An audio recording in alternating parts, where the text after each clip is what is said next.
this is where there needs to be more conversation around sexism and misogyny within the queer community, is that like butch, trans masc people don't think that they actually have masculine privilege. They do. It's like 1000% is my pearls and whatever. I still have masculine privilege in the world. Bros, rednecks are way nicer to me.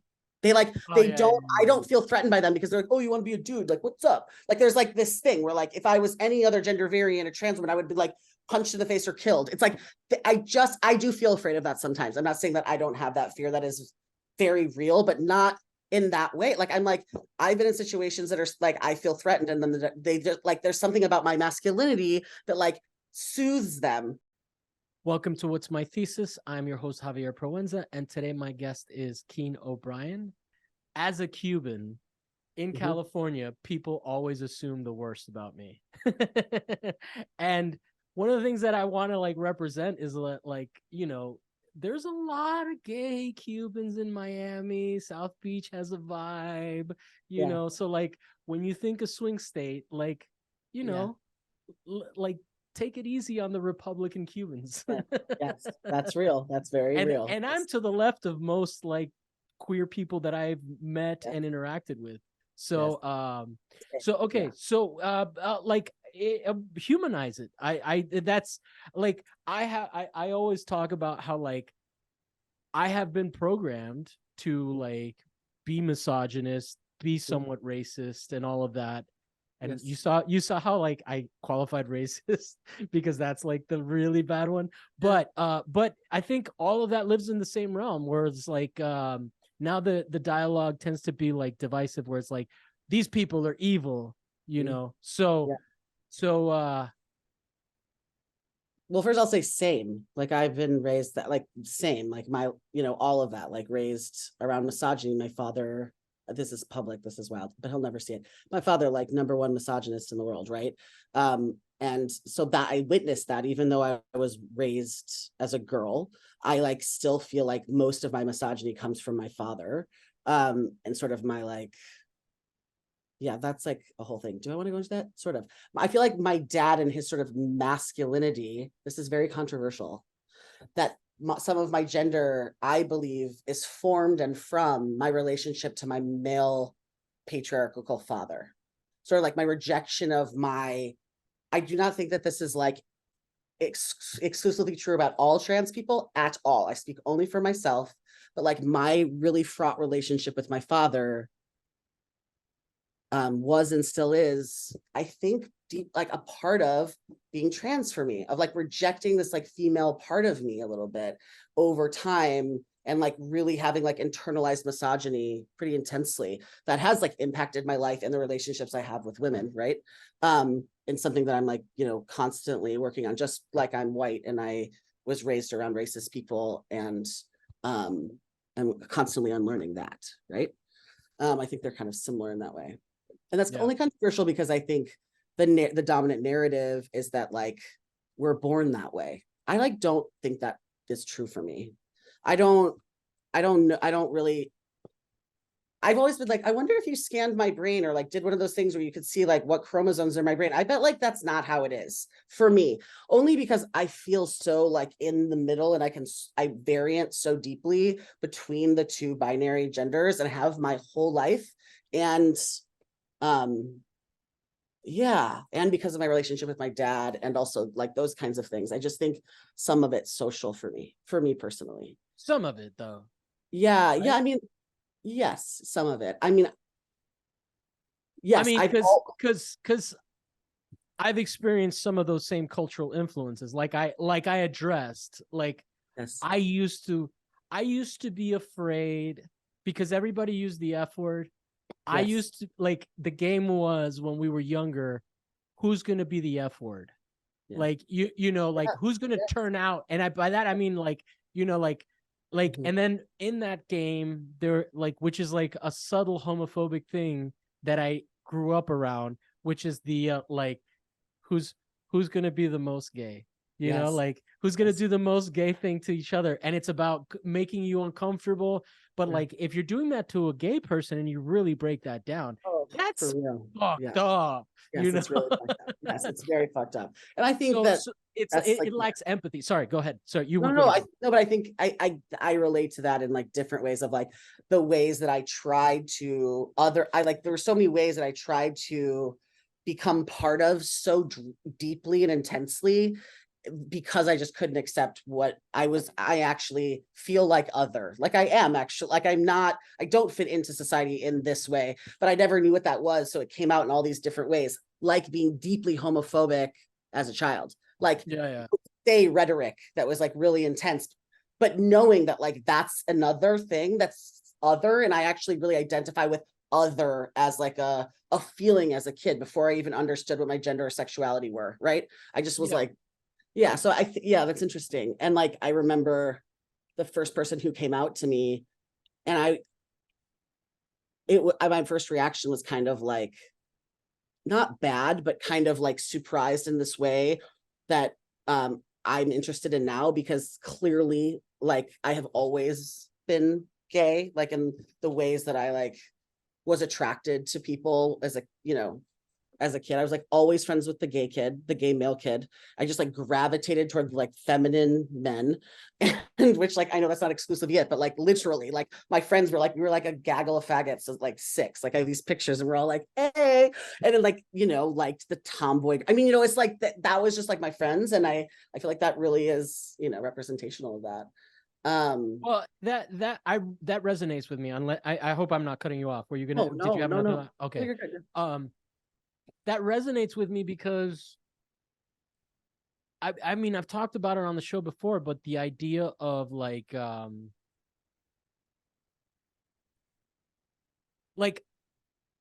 people that are creative, it's like imagine a world of the arts that has no gay people in it, or that has no. And I think that like when I was a teenager and I didn't know, like I think there's that, and then there's like I also gravitated because of my like living conditions in Miami. I mean, not that they weren't bad, but I'm just saying like the access to like opiates and cocaine. And I mean, I don't know that I can say that on YouTube, but like as a victim of the access to these things, like, you know, I recognize that like a lot of the people that I socialized with were creatives in high school that were like edgy, and then they just got hooked on something. And Yes. then like, so like there's a Leslie Foster, who I interviewed recently, it hasn't come out yet, but um he was talking about how queer, like queer is an interesting word because like queer has existed before it became genderqueer, and Mhm. like people are very toxic on that word now. But I like it as because I grew up around that word. I like what Leslie was saying is that even if people try to co-opt it, it is a rebellion, Yes. and Yes. that like as a fucking militant like rebellious asshole, which Mhm. tends to be called a troll when but like like Yeah. I think that is a really anyway. But Yeah. but but I relate to what you're saying. I'm sorry if you have a thought. Go ahead. Oh yeah, it's interesting just because like that word has a really specific meaning to me, because like when I was like, well, I came out young. I came out at like 13, and um the privilege of living in a city. I have Republican parents, but they've always been very cool about my queer and trans stuff. But and then came out as trans later, like 17-ish. And the word queer was not really part of it was still kind of like it was kind of like how faggot was for a long time, right? Where it would have been like, well, it still is that way. But yeah, there's like this interesting word, like that word, it felt like the second wave feminism that I was witnessing when I was coming out, when I was young, was so intense and so hateful of the word queer. And it would be like this, and the internet didn't really exist. So it would be more like, I was like going to read book readings, and I was in AOL chat rooms and shit like that. And that word was like something you just like didn't say, just kind of like dyke was not something you'd say for yourself if you were like, identified as that as a queer person. And I think now that like queer specifically, and like actually I can talk about that too, but queer is like a very important identifying category for me, and it gave me a lot of freedom to not just be like gay or lesbian, which I never really related to either of those two, right? And I feel like queerness, you know, as we know, is like just an umbrella term that means all kinds of shit, and like does mean rebellion 1000%, as like a lifestyle and as a gender and as a sexuality and all of the things. But Yeah, and it's but like, but it's also weird because I've heard it because okay, so I don't mean to be polemical, but there are some things that are happening, or I'm I don't mean to be up to date yeah, on gay no, I stuff, know, yeah, yeah, on gay politics, because like honestly, I'm realizing how much I'm bombarded with this stuff on YouTube. And yeah. I'm like, I'm just glad that there's like people that can like help me through this. Yes, I mean, I'm But here with you. Yeah, no, but I'm just saying like there's also YouTubers that can help me through with it. yes, But yes, like there's like what are you familiar with the separation movement, the yeah, LGB yes, yes, versus yes. the that's how I realized that queer was associated with gender queer, which I like. I want to be clear. I'm talking to a trans person. I have no problem with queer or gender queer. I like either way is fine. But I didn't like it's an interesting thing because you see highlights and then you're like, oh, that's kind of weird, right? Like you see people dancing maybe inappropriately, male, female, genderqueer, drag queen, all of that. Like you don't want kids at Hooters, all of that stuff. Like it's a little weird. And like for parents to object to that is definitely worth a discussion. You can like maybe contextualize it if it's like in a certain environment, like Mhm. okay, like that's the thing. But I don't want like my friend's art getting kicked out of like a library, Yeah, especially if it's not like a performance where they're like sexualized or anything like that. Like if it's a drawing from a queer person that does queer yeah. kind of stuff, like I think they have a right to be in those spaces. You feel like In drag like queens have a right to be in libraries? I think they do. Just Yeah, don't yeah. like shake your ass. Is that like fair? I mean, yeah, although like I would say that thinking that that's what drag queens do is, No, but no, no, yeah, no. yeah, That's why yeah. I'm talking about the highlights. Yes, That's yes, and we're talking about the polemical side of it, right? yeah, Like on the one side, like that's why I'm referencing a specific example of like yeah, my friend Dakota Newt, who is like a wonderful queer artist, and they do stuff and they just get so much hate. Or mm, they, I'm using that like that has like also kind of like he's a mm, dude. I just want to be clear in the like they're not gender queer. They yes, are a straight up gay man in mm, this context, and yes, they're not even like doing political trans stuff, but because of the polemics of like I yeah. think that ideology. But anyway, sorry. So what do you think about like that split between Hmm. the LGB, because it seems hostile and like kind of I mean, angry. yeah, it's interesting. I don't have feelings about it. I also feel old in terms of I look younger than I actually am. I'm like 39, but I I feel old when it comes to some of these identifying terms, like it being a pronoun, it and it's being a pronoun. My brain literally can't, I don't understand. And I want to understand. And I also want to understand this like separatism thing too. Separatism specifically to me, I make jokes that I'm a queer separatist. Like I only have queer friends. I'm like not very interested in having straight people friends or like cis male straight people. Like I have two in my life, one cis straight man in my life, and he's an exception to everything that I've ever known. But otherwise, that isn't in my world. And I've like made a world like that very intentionally for myself.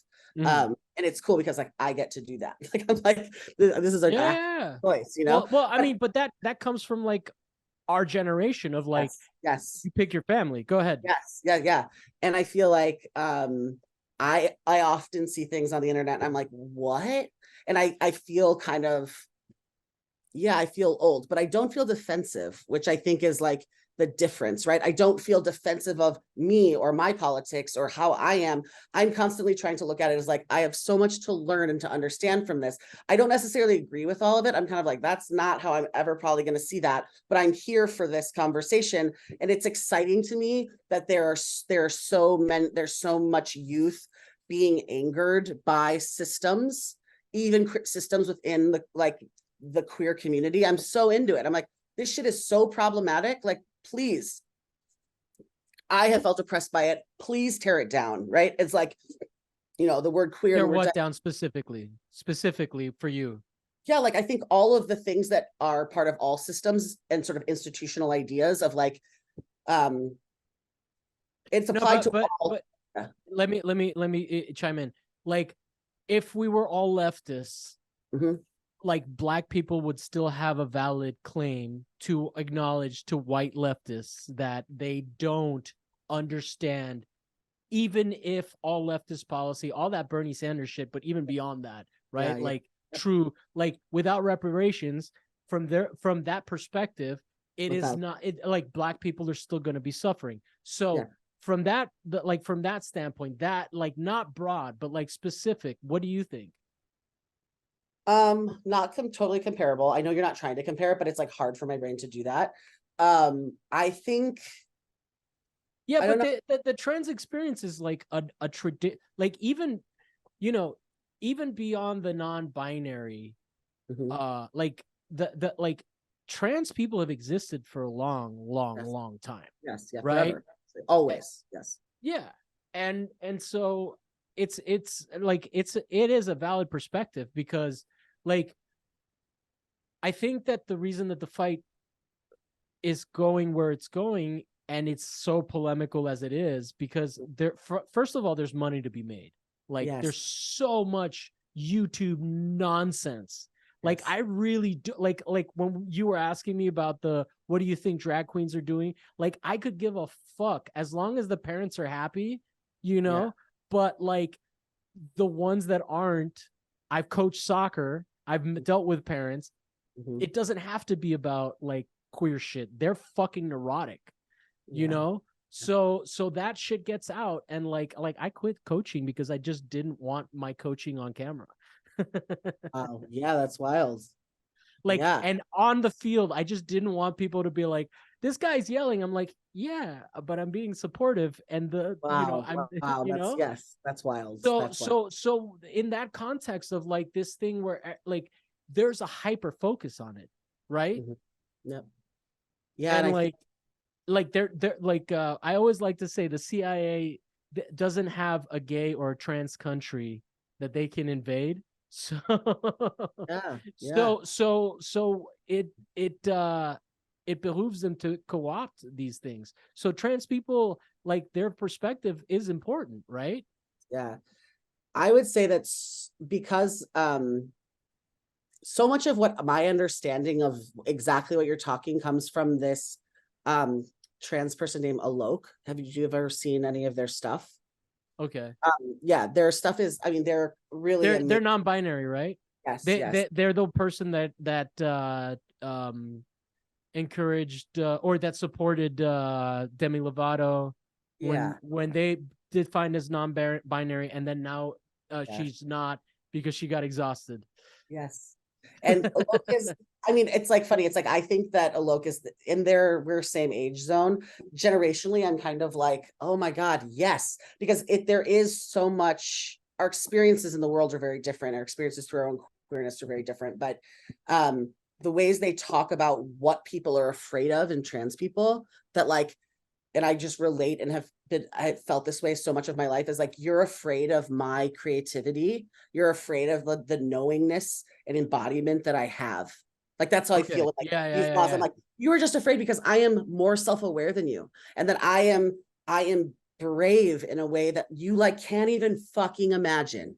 Right. Like my gender since I was like a young teenager has been expansive in a way that is so threatening and scary for you, not you, the universal you, that it's like you have to try to literally suppress us in all of the ways you can, because we make you look at yourself. So that's like not my words, although they feel powerful and I resonate with them. Those are totally like, that's like a Lokes like thing. And like, you know, powerful speeches, but I relate to that so deeply. And I think that's how I felt forever, is like in opposition to something else. And I think now I'm almost 40. I like feel like I'm in a place in my life. I'm like divorced and good friends with my, it's important for me to say that I'm really good friends with my ex-wife. And which also feels like a really nice queer experience. We like transitioned our relationship over 3 years, all these things, right? That's like a gift of queerness.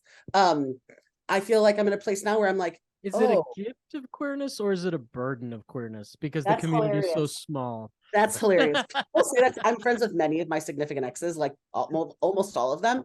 And None I'm of my really exes want to talk to me. so real, but And I yeah, was nice to most of them, but they just have yeah. other relationships and I don't fit in. I wasn't.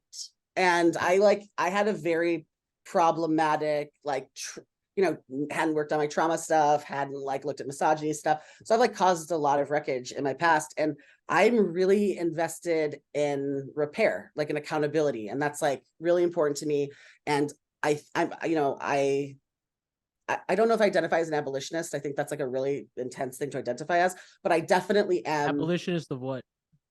Yes, I'm an abolitionist of like that. I believe that repair is possible and that it should not be like oppressive. It should, that we need to like consider the deconstruction of all of these things literally so we can rebuild something else. And so in my relationships, I take that approach to all of my relationships. So like I work really hard to have those people in my life. I like go through accountability sessions. I'm like, yes, I have a relationship with one person that is a long 20-year ago ex, where anytime she wants to bring something up from the past in the ways that I harmed her, I'm just like, yep, let's talk about it.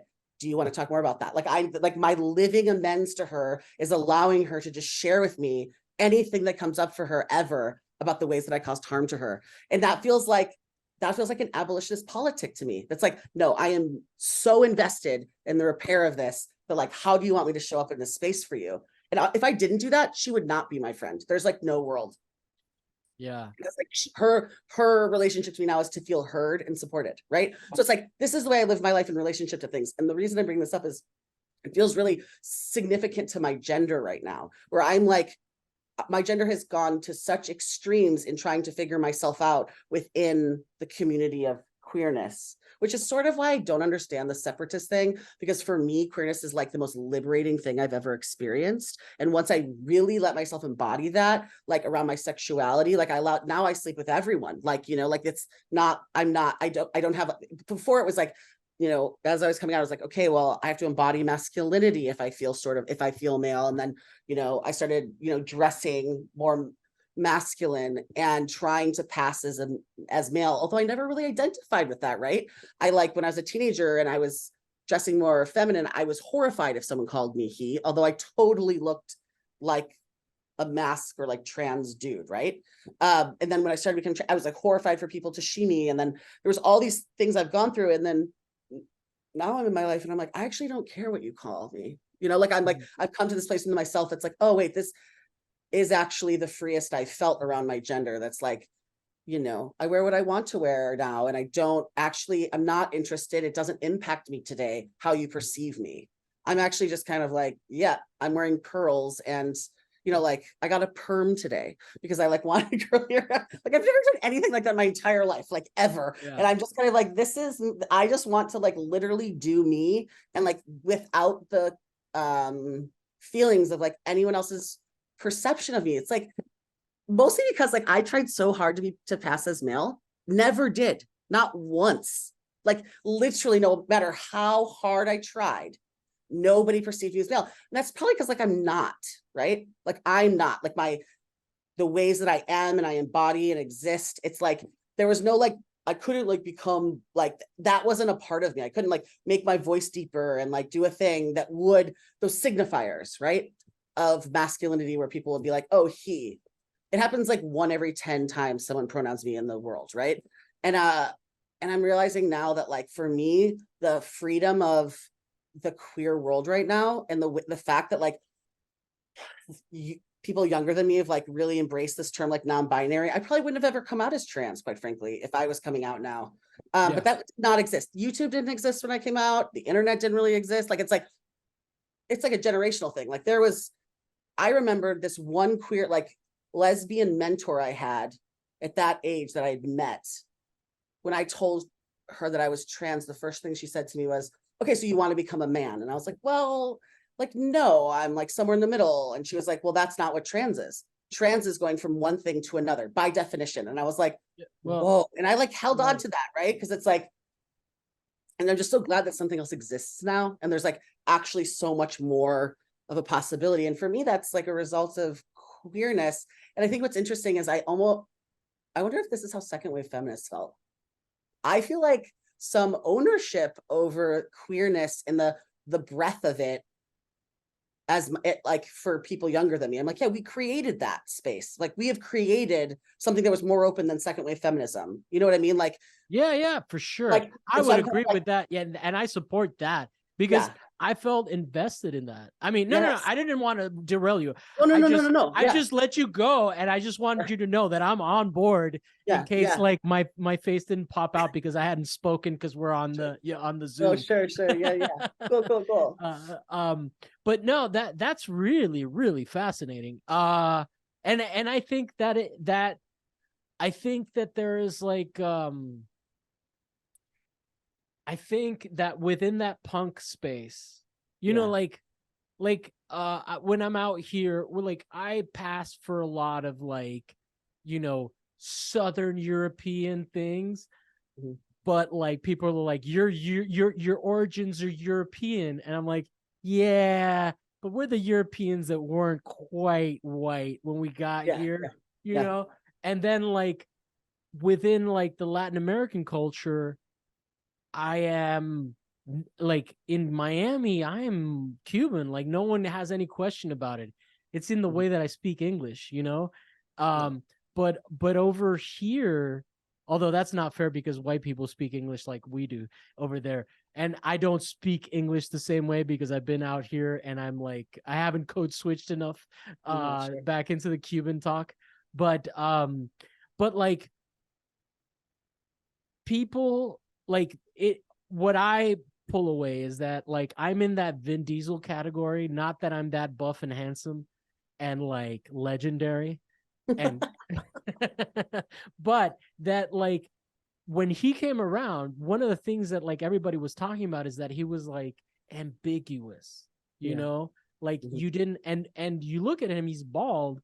Like you look at The Rock, now he's bald. Like it's all these guys that are sort of like Hispanic, Samoan, like kind of Mhm. like, you know, like, you know, and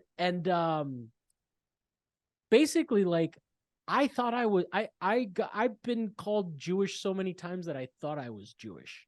And then I had to do my like I almost Pocahontas myself the way that like what's her name from Harvard did Yes, the man. presidential candidate. But Yeah. like, but honestly, and also my grandfather's name was Israel, so it was confusing. And like Wow. Yeah. there were polemics in the family of like, oh, dad doesn't want to acknowledge it, and it's like, no, we're not.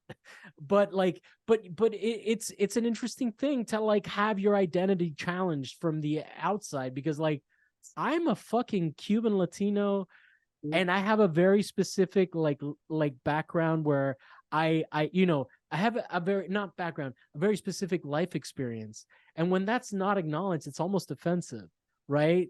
Yeah. Like you know um but it's interesting because like I've just not heard it contextualized in that way. Like obviously it's I appreciate the fact that you talk about how like the context has changed too. You know, like Yes. we're like old heads Yes. and we remember things. And in fact, most of the people that fought the fights that people today in the queer community Yes. are fighting are Yes. dead. And And are like, the yeah. disconnect between the things I remember people Yes. protesting and the things that people support now medically are insane. Yes, totally. And also like the invisibility of like the queer women of color, trans people that are like responsible for like all like much of our queer reality now that I never learned about.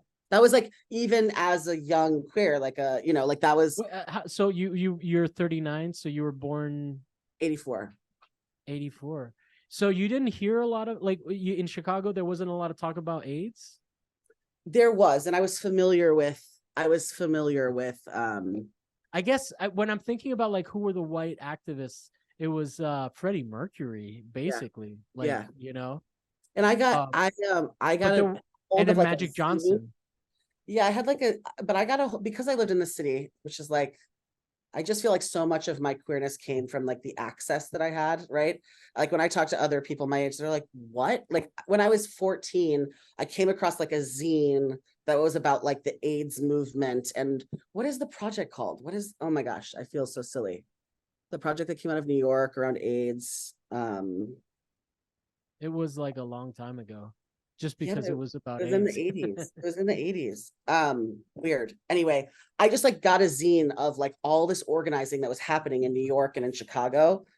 And that was like, and then there was like zines about drag. That's like how I learned. Like zines were my Google or YouTube or whatever. And I got to like know a lot about those things as a youth, but there wasn't a lot of information about Stonewall or the people that were resisting Yeah. that. Like, and I feel like those are things I've learned later on. And I feel I didn't grateful. know about Stonewall. I mean, I knew about the Pansy Brigade and Yeah. like punk bands like that, and that's how you found out. Like you said, it's like music was. It's actually kind of crazy. Maybe music is less political now Totally. Because of because access, maybe. I don't know. yeah, But like I well, because of remember, access to information in general. Like yeah, people are less like maybe they're more calculating in the way that they want to touch things. Like yeah. you know, like I mean, That's I'm sure people are not going to like this conversation sure. I'm like already because of our like, generation, like young but I'm like kids. literally thinking like, oh my God, I sound so old. Like the people are gonna come after me, which is like fine. I'm like, let's please teach me But something we else. are old. Yes, I know I feel old, but you said music, and sometimes I don't give music enough credit around my gender and sexuality. I will never forget being 14 years old and sitting outside the metro waiting for tickets for Ani DeFranco and Oh man, seeing yeah. all these queer people that were like 25, 20 years older than me, and they were happy. And this was like the worst time for me, right? My dad and I were like getting into it. It was like brutal. I was about to be sent to boarding school. It was like all these things. And I was just like wearing these silver rip-off Doc Martens because my mom wouldn't buy me real ones, and like was, dressed as like basically the human I am now still. I dressed exactly the same. It's like I was sitting there and like looking at these people and like, oh my God, they're happy. And like, I literally was like, I bet I could feel that way someday too. Like literally just like that, literally like you can How be old were queer you? and weird I at mean, 14. because 14, yeah, I Yeah. mean, Annie DeFranco is like a very Yep. specific time. Oh my God. Like I was like 14 to my early 20s. I was like obsessed. I saw her everywhere. Right. And she and those were the words and kind of the resistance really taught me that like I can be angry about this. And there are people who are also really pissed. And like that Yeah. this is a specific place and time. It's like Uh gentle punk. Yeah, like yes. I remember the scene. It was like, Yeah. and like I used to hang out with some douchebag fish kids Yeah. and they used to trash it, but I was like, but my Yeah. sibling was into it and Yeah. like my sister was not. Yeah. So like it tells you like who it Yeah. speaks to. Yeah. But yeah, dude, I remember that. And like as we're talking, like in terms of cultural references, I keep forgetting that like at one point you may have identified as a lady, or Yeah. may have been like identified.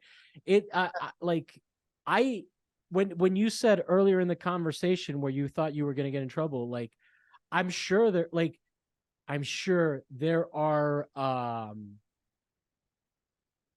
like I'm sure there are things that your father influenced, but Mhm. talking to you, you sound angry at your dad like a dude. I mean, my dad's You- yeah. no, I'm just saying, like, because Mhm. because I have a sister, and like when you were saying the thing about like it being like, I also think that like I think that maybe there's like the whole discourse is completely crazy. So like we're probably going to get into a lot of trouble. Mhm. But I really appreciate this conversation because it resonates, because like honestly, dude, you would not like, it's a different thing to like you don't seem like a like I hope this is not No, an it insult, probably won't offend me. but you seem like at best an effeminate, or at worst an effeminate gay guy, you I know. mean, yeah, I get, And yes, like that's and the fact that we keep talking in queer terms, and I don't know if this is like a victory for the term queer, but like I'm just like, okay, the ambiguity is like the vibe is here, you know. yes, Like yes. we're fucking broing out and talking mad shit, and like you know, I Yep. don't know, but like I can tell you about what it feels like I can tell you about what it feels like for me to not be identified as who I am, Fuck yeah. as a fucking Cuban that's not Yes, a racist yes, Republican, as yeah, a Cuban, you know. And that's only when you hear me say as a Jewish person, as an Arab, as any kind of Middle Eastern, because I'm from origins of Spain. And then yeah, we get shit because we colonize like the Spanish like the Latin American continent. But then yeah, like, yo, man, like who the fuck are you? Like, you know, you're the colony that won the yeah. world. Right. So it's interesting to talk about these things. I think Um, for me, it's like go really, ahead. it's really necessary for me to understand how to be open to things that are being talked about today, and like things that I do not understand at all, that I want to understand. Like I really would love to understand it and it's as a pronoun, but I don't right now. And I Yeah. constantly am like, I don't just like don't fucking get it. I'm not here to make fun of it, but I do in conversation, I question it in the ways that I think is good for us to be doing. Like I don't when we're making jokes about people being mad at us, but the truth is like we're having a conversation with each other and we're learning more and we're like Yeah, yeah. opening up to other things. And I'm just kind of like, I don't know. I like that feels really important to me. And I know that like when I sit around with my friends who are my age and have very similar experiences to me, these are really valid conversations, right? And like I think there are problematic things in the knowing of queerness that I have, and also the ways I feel like I'm trans. I've had trans masculine people be like, come for me interpersonally, not just like on the internet, like Mm. being like talking about trauma and talking about how that embodies things in our bodies and the ways that we want to like feel like we belong. And so like we find binaries, right? Like I'm really invested in this idea because I do a large part of me, because I've embodied this a hyper masculine, trans masculine experience in my life. There's a lot of misogyny and toxic masculinity in that. And now now that the internet exists, you see all this hyper masculinity about like workout culture and your male physique looking this one specific way. And like these really intense binaries that are like, I'm like, do we want that binary? Like, I feel like, don't we like, I mean, isn't there like being trans is like a lot of things, a lot of different things to different people. For me, it means that like in opposition to or in resistance of this larger binary structure. I just like don't fit into that binary structure. And I know for other trans experiences are like, that is what they want to, that's what they like want to feel like. They feel like inside and they want to, and that needs to be emulated, right? For them to feel whole. I get it. But I also, it's hard for me sometimes to understand because I find it oppressive in this way that's like, there's a new binary and now it's a trans binary that's um I see people writing things like I have so much dysmorphia and then they're like ripped, and like they're ripped and they Yeah. pass as male like very easily because they're like skinny and fit and able-bodied and like all the things. And I'm kind of like, and they're talking about their dysmorphia and like how this is what masculinity is. And I'm kind of like, oh my God, the layers of oppression of that around like fat phobia, ableism, whiteness, like all these things. I'm kind of like, why aren't we like talking about that? Doesn't that matter within this experience of queerness and trans? I don't know if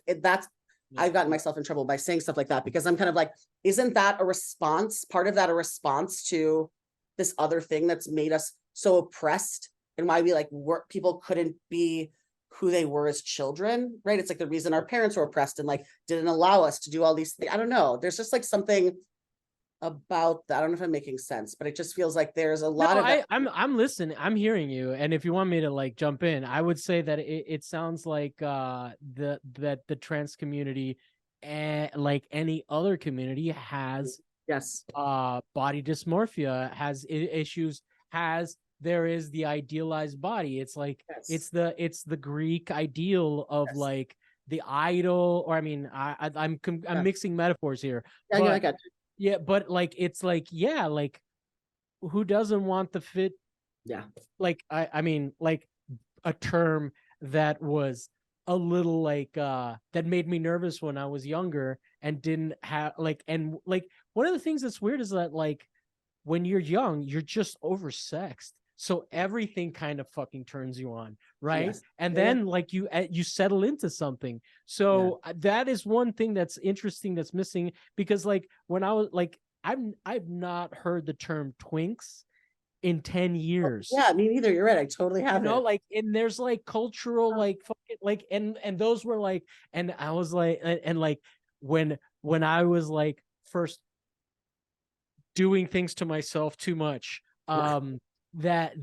and like there's also like sexuality is so complicated. There's a level of like over access to sexual content that only serves to confuse you when you're in the most confusing Yeah. part of your life, Yeah. right? And like, and then and it's informative for us to have a conversation at your age and my age, because we've sort of had the same cultural experience, and I Yeah. can hear what you're saying in a Mhm. way where I was like, you know, like there are so many other mitigating factors. And if like pornography, as like okay, as rampant as it is now, it's probably affecting the way people relate to sexuality, because it was really like, I remember when you could download videos for the first time, and you know, I remember when you had to wait for that shit to load. And so like with all of that input and desensitization, like, and this is separate from this is the broader that the way I'm tying this in is like it ties into homophobia too, because Yes. people fucking do like jerk off to things or masturbate in whatever context Mm. to these things, and then they feel uncomfortable about it, and Yes. then Yeah. there's like the Catholic guilt that everybody kind of Rage or suffers. something. Yeah. Yeah. Yeah. And And like I so think that's so like so so there's so many outside influences about sexuality, because we're also Puritan. And then yes. like, you know, like, yeah, like it's complex. I'm sorry, go ahead. No, no, no, no. I mean, yes. And this goes back to the original like question you had at the front, which was like, what are those systems? Like, what are you talking about? And I Yeah. around abolition, I'm like, queerness is for me in my mind is an institution within itself. There's like it's been and there's all these oppressive layers within it, just like there is in anything. Like educate like bigger, broader things of identities around whiteness, around straight, like straight. It's like we all in that there's like all this stuff that kind of is everywhere, like racism, color, like It's all these things, like sexism. And I'm kind of like, I for queerness for me is like opened up the kind of like yeah, I think like in this conversation we have talked about like internalized racism, misogyny, sexism, trauma. Like there's all these things like white, internalized homophobia, yeah, like it's just internalized. kind of like because all of that exists in this way that is just, yeah, I think it's a conversation about identity, yes, right? yes, And the different and the difference between externalized, especially like where my experience comes in, right? Being confused for other things and then having to cope with that. Where like the first time someone called me an Arab, that was an exposure of my racism, where I mm-hmm, was like, why do I feel bad about being, like mm-hmm, about being identified? Like, because when I first moved out here, I was going by Javi.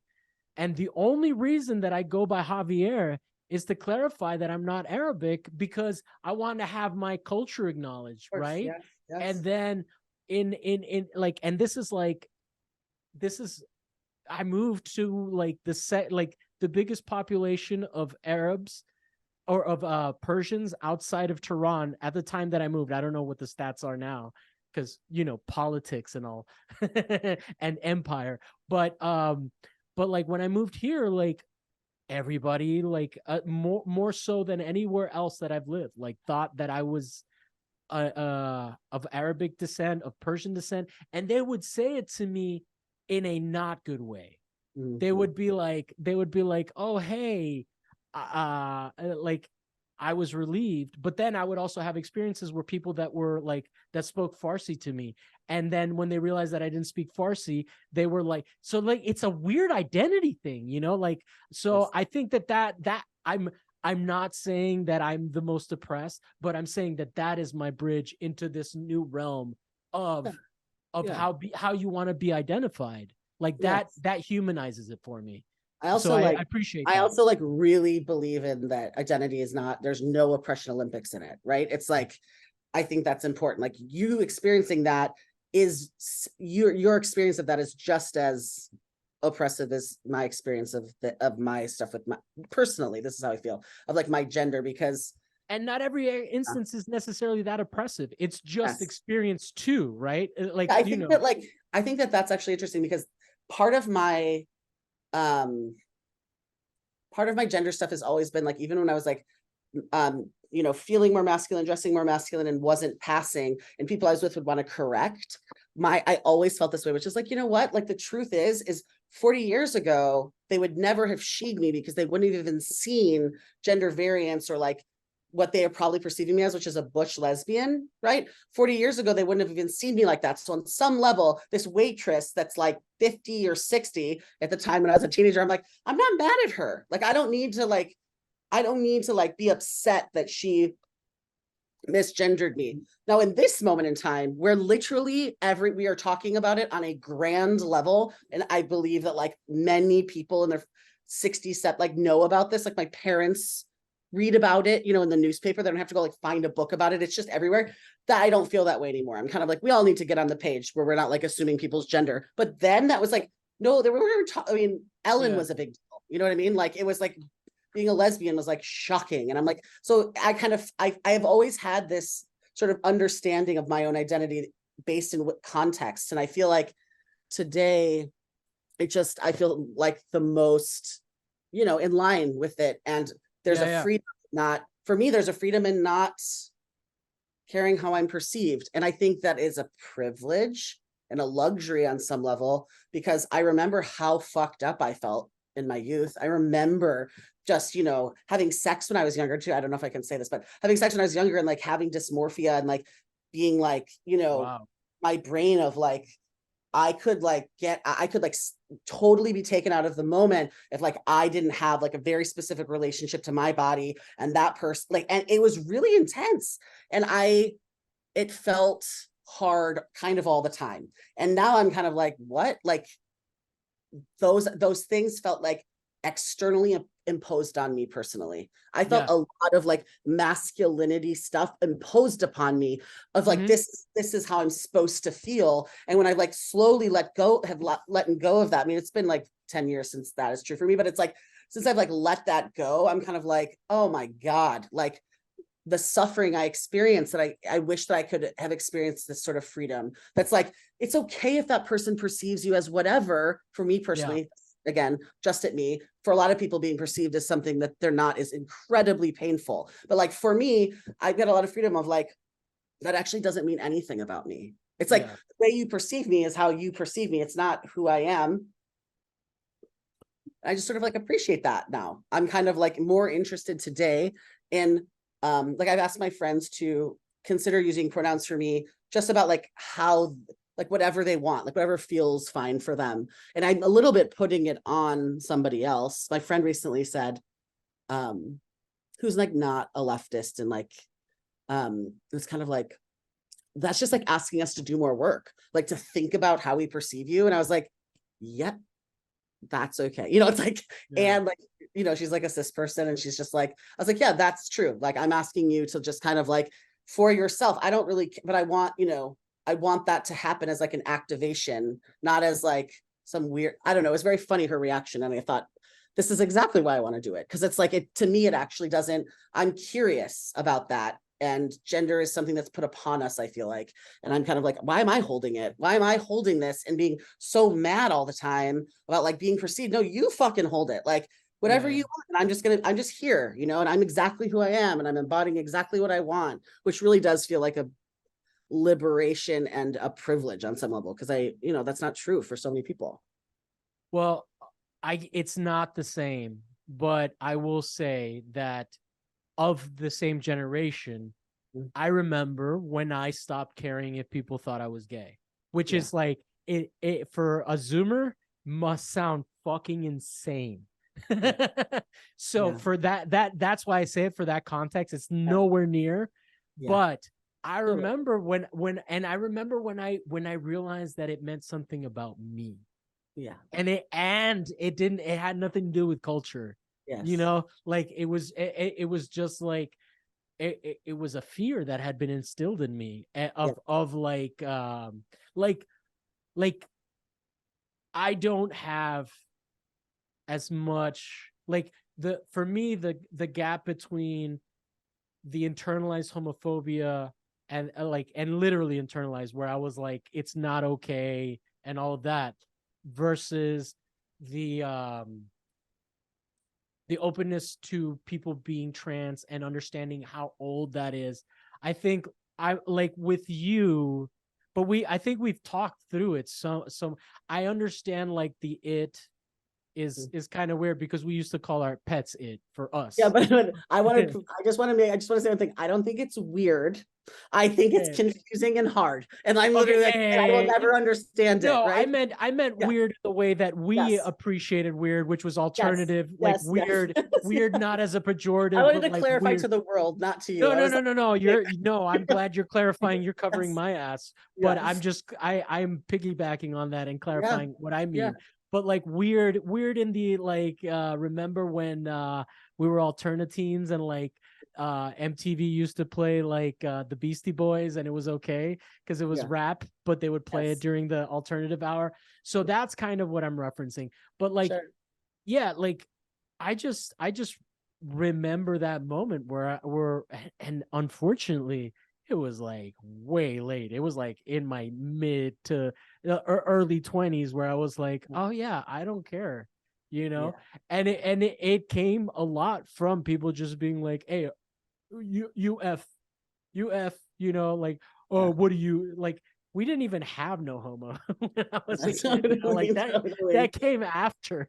Yes. Yes, it But did. like but yeah, so I totally relate to that change of context.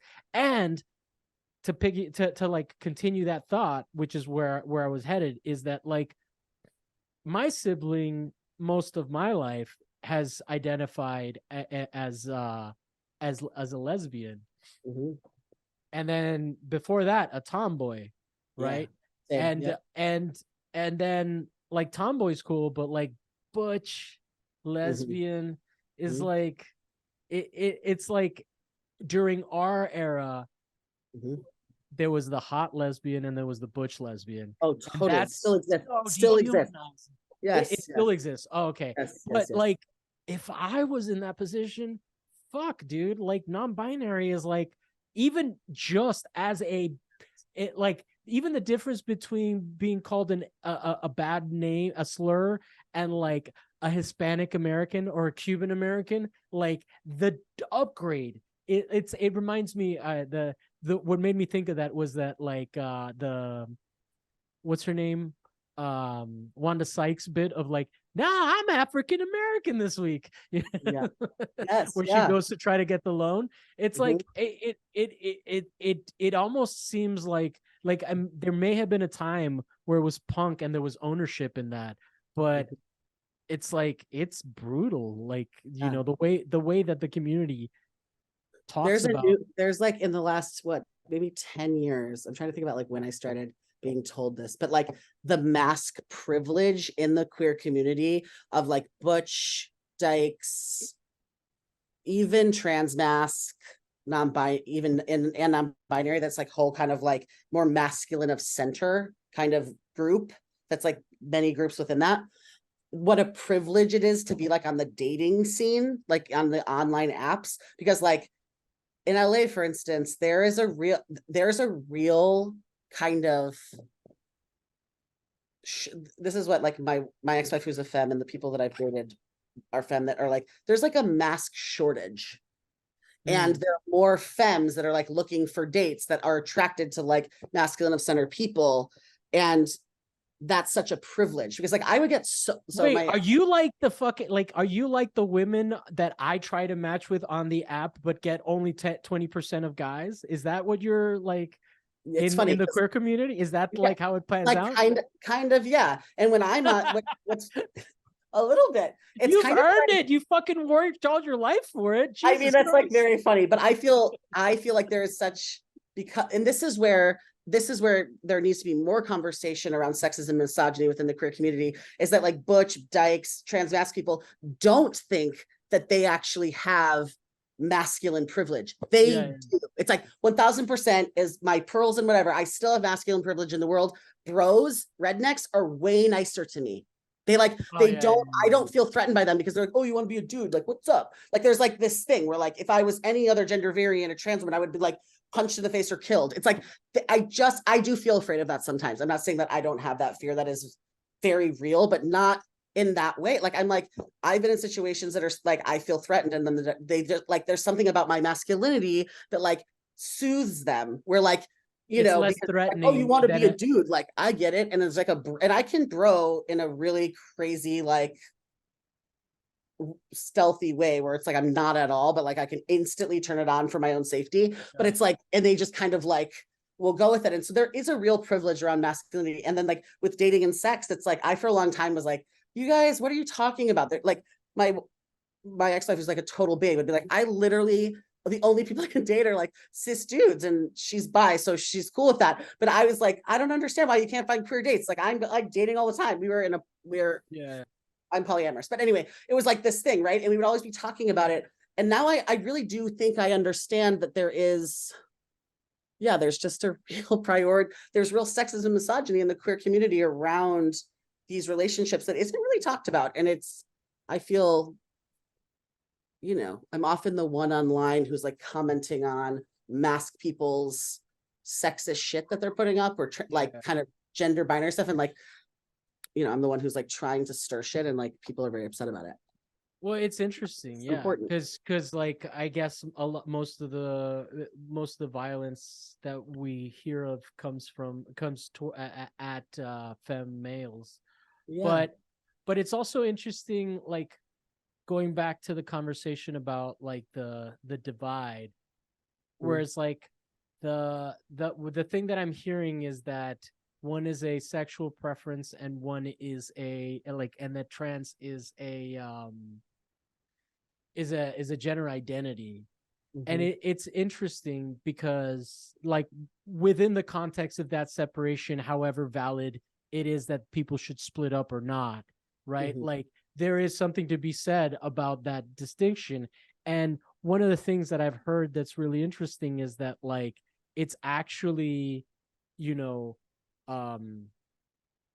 like I've talked to gay men.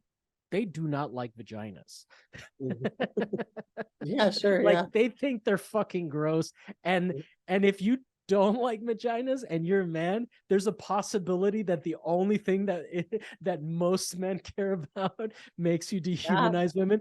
In some cases, I've been around queer spaces where there's a lot of like, it changes, you know,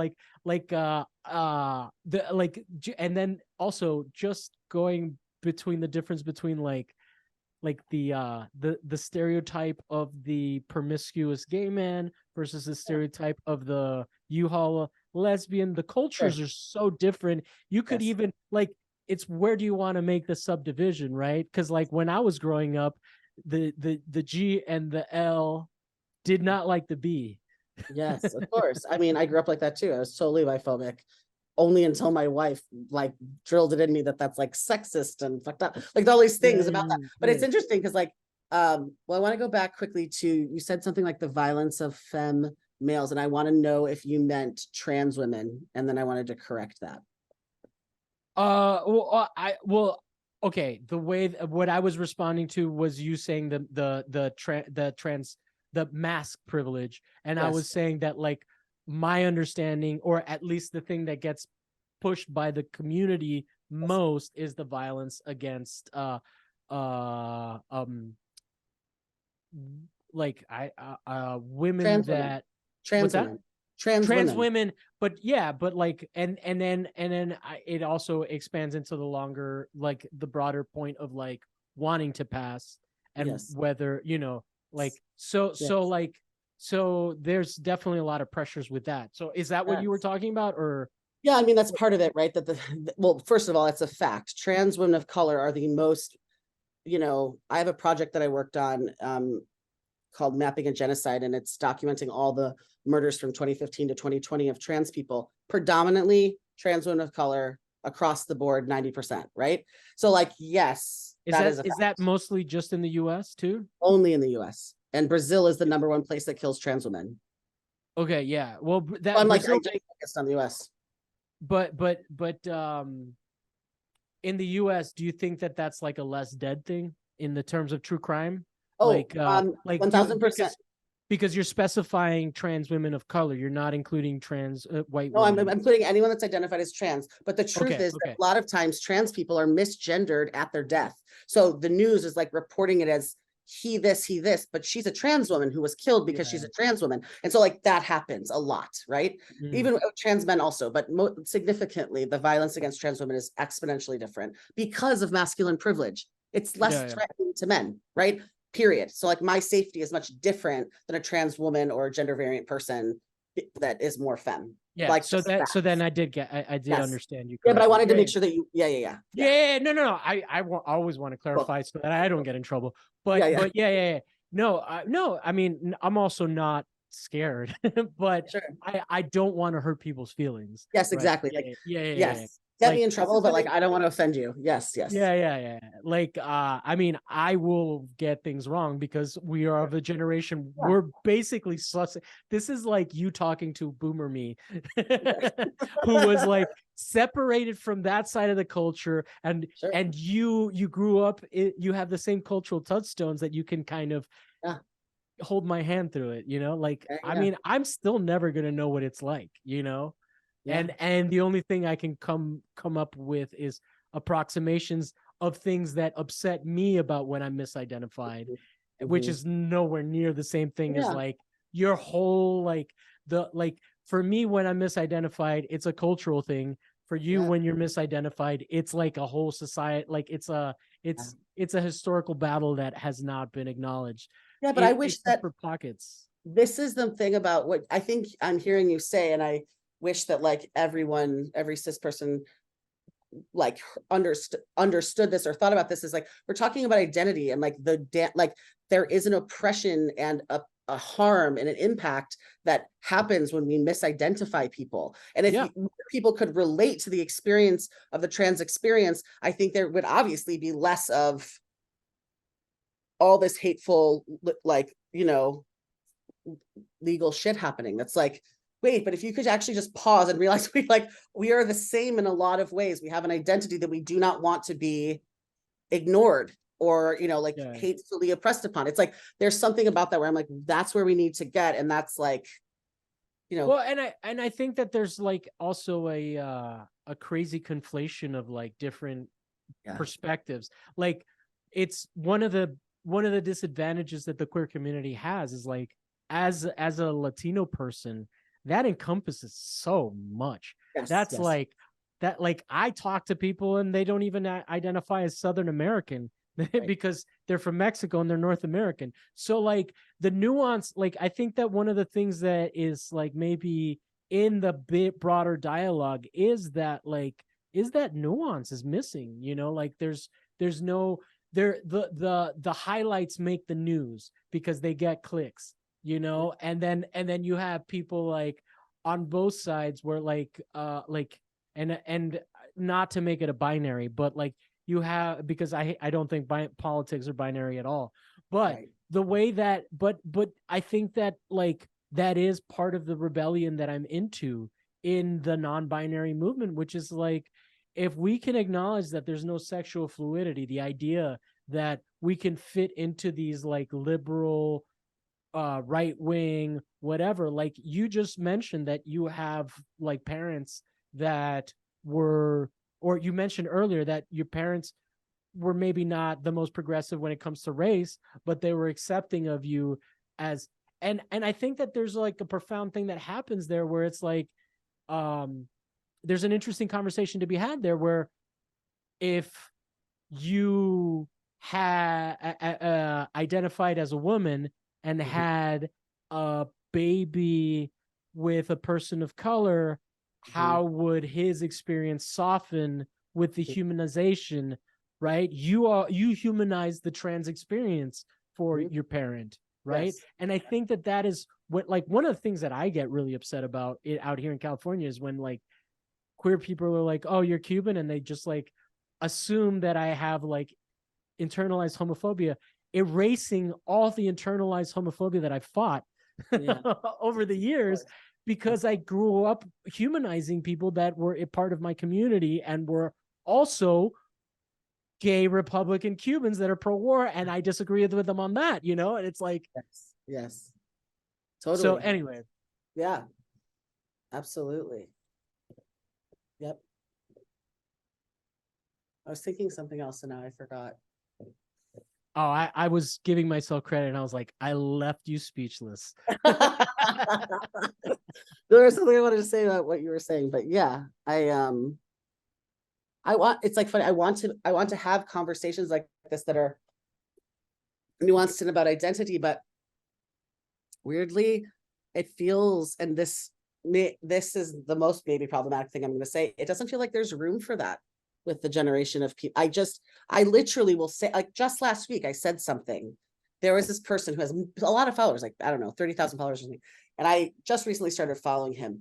And he posted something that said, it was a video, like a real video, which I mean, I'm going to talk in language like I don't even understand what that is or how to make that, but it's like, it said how I am on the how I am in the first 10 minutes of a date. And he's doing push-ups on a surfboard. And then it says the first line, the thing he says is, why are we like this? And I was instantly like, I sent it to 3 of my friends who are like my age in Massive Center. I was like, this is hilarious and then insane, right? Like that they don't see why, like who they are in this. And what I meant is the fact that you are joking to yourself that you go into a date and take up space by showing off your muscles to a person that you're dating on a surfboard as if that's at all appropriate or at all not like some masculine taking up of space is hilarious to me. And Yeah. also the fact that it's so binary. It's so hilarious. It's like like I'm going to show you my muscles. And I'm like, what kind of toxic masculinity is this? And I like checked it by 4 people and they're all like, oh my God, this is hilarious. Why don't people get it? And then I'm like old as hell. And I like go on this comment. I'm like, well, why are we like this? Because of toxic masculinity. Like I just wrote because of toxic masculinity. Oh my God. Oh my God. You should have heard the responses. And I was kind of like, oh, you guys actually aren't open. You do not want to have a conversation about Wow. this. And I So was really that was surprised within that into. within the community?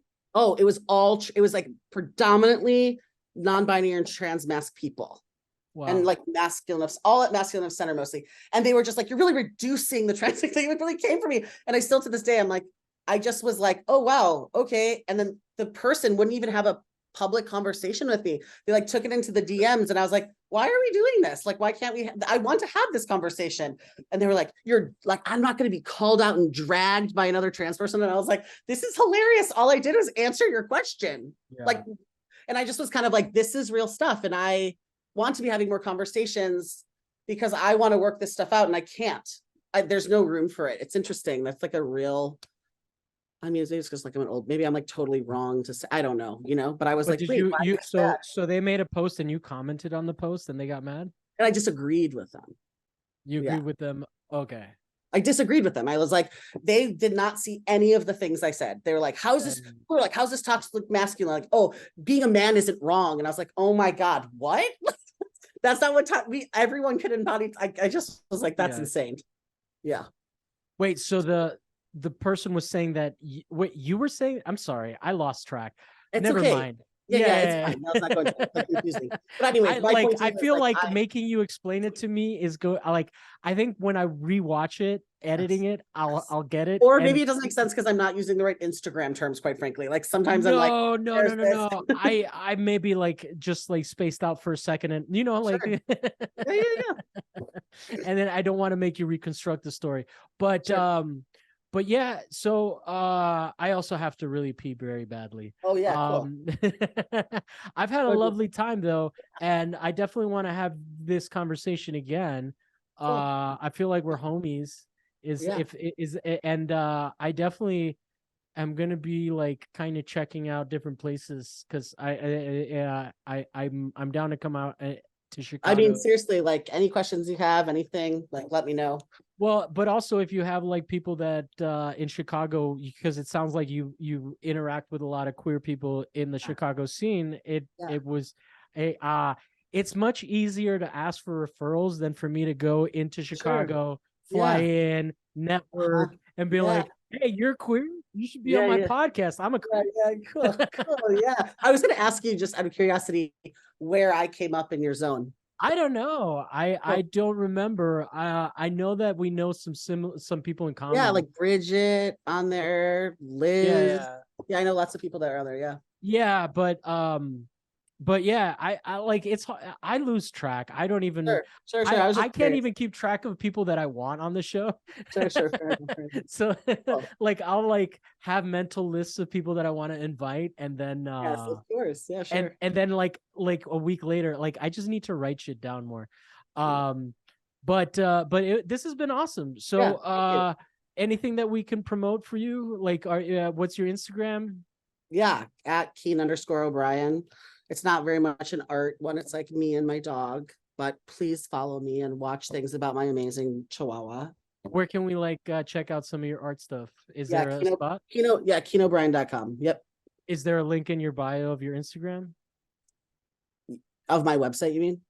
No, like a link to your website Yes, yes, on yes. your On my Instagram. Yes, one stop 1000%. shopping. Kean And I have O'Brien. I have an installation up in West Hollywood right now, in like a permanent mural in the city of West Hollywood in one of their government buildings. So it's in Oh, the cool. a new aquatic and rec center. It's really What cool. what's your main medium? Do you paint or No, right now I'm like a trained in photography. I have degrees in photography, but I make image-based work, but I don't use a camera. So I've been did you making go to murals. Cal Arts with Mark McKnight? Is that how you know Oh him? my God, Mark is my best friend, and he didn't go to Cal Arts actually. He went to UC Riverside, but he's truly my favorite and best friend on this planet. And you should Oh, have him on really? the show because I've invited him, but he was super busy, like he's like well, he back just won when he got super busy.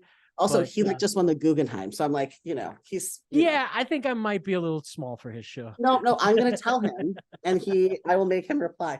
No, I can't make him do No, it, no, but no, no. anyways, I'll tell him. He had no, no, no. I want to be clear.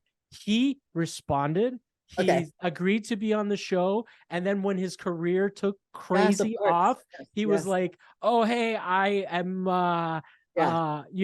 I can't do it." And then but it was framed in a way where I understood like, "Oh yeah, you are going to be busy for a long time." So this was no shade. Yes, I just yes, know of that you course. know No, him. I know. I'm just like, he's my best friend. So I'm like, I know how busy he is, and I'm constantly telling him to say no to things. So we're on the same page. Yeah.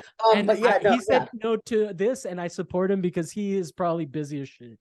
Oh my God. Yeah. Yep. All right, cool. And then we'll be back next week with another artist with another topic that may or may not be art related. This was tangentially art related because art is about rebellion and critical Yes. thought. Yes, So yes. I'm and punk shit. And you guys should all like imagine a Pansy Division song coming on after this because that's of our generation. Yes. Awesome. It was really great to talk to you. Thanks for having me.